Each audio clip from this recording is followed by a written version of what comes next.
السلام علیکم، میں ہوں قاسم علی، جاوید پبلشرز بولتی کتابوں کے پلیٹ فارم سے آپ کو خوش آمدید کہتا ہوں۔ آج ہمارا جو سبق ہے وہ ہے زینہ اردو جماعت سوم کا چیپٹر نمبر 3، جس کا عنوان ہے امانت اور دیانت کے پیکر۔ امانت دیانت کے پیکر سے مراد ہمارے نبی کریم صلی اللہ علیہ وآلہ وسلم ہے، جن کے ذات امانت اور دیانت کا بے مثال نمونہ ہے۔ اساتذہ کرام نبی کریم صلی اللہ علیہ وسلم کے بارے میں امانت اور دیانت کے بہت سے واقعات جو ہمارے تاریخ اسلام میں ہیں وہ بچوں کو سنائیں اور ان سے کہیں کہ وہ اپنی کاپی پر لکھیں تاکہ ان کو ازبر ہو جائے، یاد ہو کہ آپ صلی اللہ علیہ وسلم کے امانت دیانتداری کے کون کون سے واقعات ہیں۔ امانت اور دیانت کے پیکر، یہ ہمارے آج کے سبق کا عنوان ہے۔ اس سبق کو پڑھ کر بچے جو ہے وہ عام آواز الفاظ، گفتگو کے اجزاء کو سمجھ سکیں گے، اپنے خیالات کو اظہار کو سمجھ سکیں گے، اور کم از کم جو ہے بات سن کر یا تقریر کو سن کر جو ہے کسی موضوع پر کچھ جملے لکھنے کی صلاحیت ان میں آ جائے گی۔ تو چلتے ہیں، آپ اپنے سبق کو پڑھتے ہیں اور پڑھ کر سمجھنے کی کوشش کرتے ہیں۔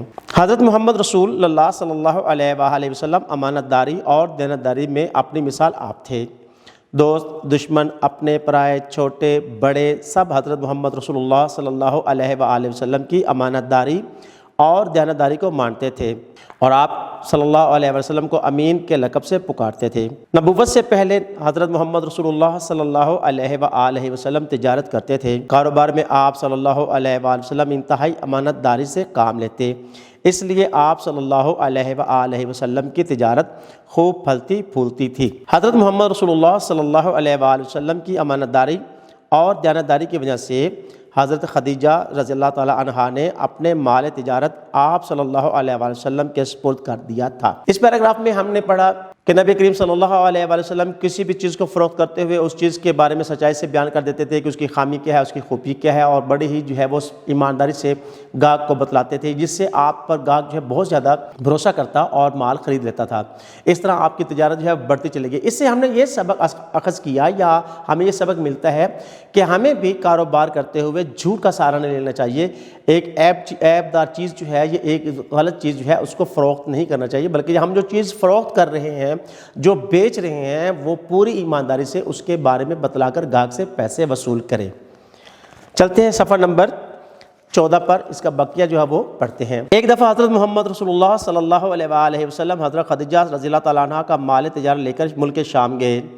آپ صلی اللہ علیہ وآلہ وسلم کے ساتھ حضرت خدیجہ رضی اللہ تعالیٰ عنہ کا ایک غلام میسرہ بھی تھا، جو آپ صلی اللہ علیہ وآلہ وسلم کے اخلاق اور امانت و دیانت سے بہت متاثر ہوا۔ اس تجارت سے خوب منافع ہوا۔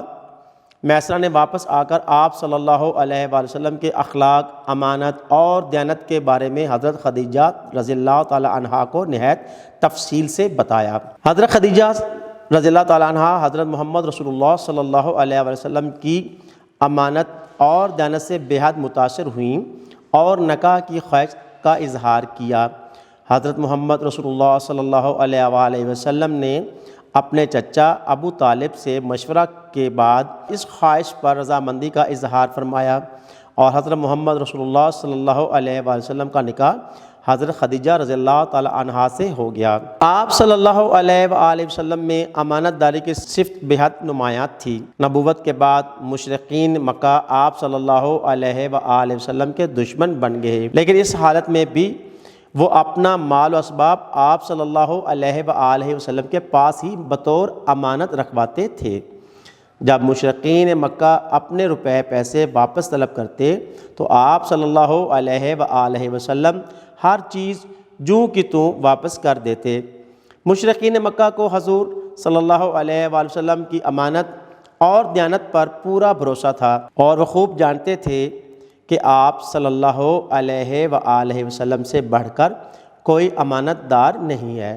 حضرت محمد رسول اللہ صلی اللہ علیہ وآلہ وسلم کے نزدیک امانتیں واپس کرنے کی یہ اہمیت تھی کہ مکہ سے ہجرت کرتے وقت آپ صلی اللہ علیہ وآلہ وسلم نے حضرت علی کرم اللہ وجہہ کو محض اس لیے پیچھے چھوڑا کہ وہ کافروں کی تمام امانتیں انہیں واپس کر کے مدینہ آئیں۔ دنیا کی تاریخ میں ایسی کوئی مثال نہیں ملتی کہ خون کے پیاسے دشمنوں کو ان کا مال حفاظت سے واپس کیا جائے، اور وہ بھی اس وقت جب آپ صلی اللہ علیہ وآلہ وسلم کے جانی دشمن مشرکین مکہ آپ صلی اللہ علیہ وآلہ وسلم کو آپ صلی اللہ علیہ وسلم ہی کے گھر بار سے محروم کر رہے تھے۔ ہم نے سبق پڑھا، اس میں ہمیں یہ سبق ملا پڑھ کر کہ اگر کوئی ہمارا دشمن بھی ہے، ہمارے خلاف بھی کوئی شخص ہے، تو اس کے ساتھ بھی ہم پوری ایمانداری سے جو ہے پیش آئیں، پوری ایمانداری کے ساتھ کام کریں، کہیں پر بھی جو ہے بددیانتی کا جو ہے وہ مظاہرہ نہ کریں، چاہے جائے کہ وہ ہمارے جان کا ہی دشمن کیوں نہ ہو، ہم ان کے مال اسباب ان کو بعین ہی واپس کر دیں جیسے انہوں نے ہمارے پاس رکھے تھے بطور امانت۔ ویڈیو دیکھنے کا بہت بہت شکریہ، اپنا بہت سارا خیال رکھیں، جڑے رہیں بولتی کتابوں کے ساتھ۔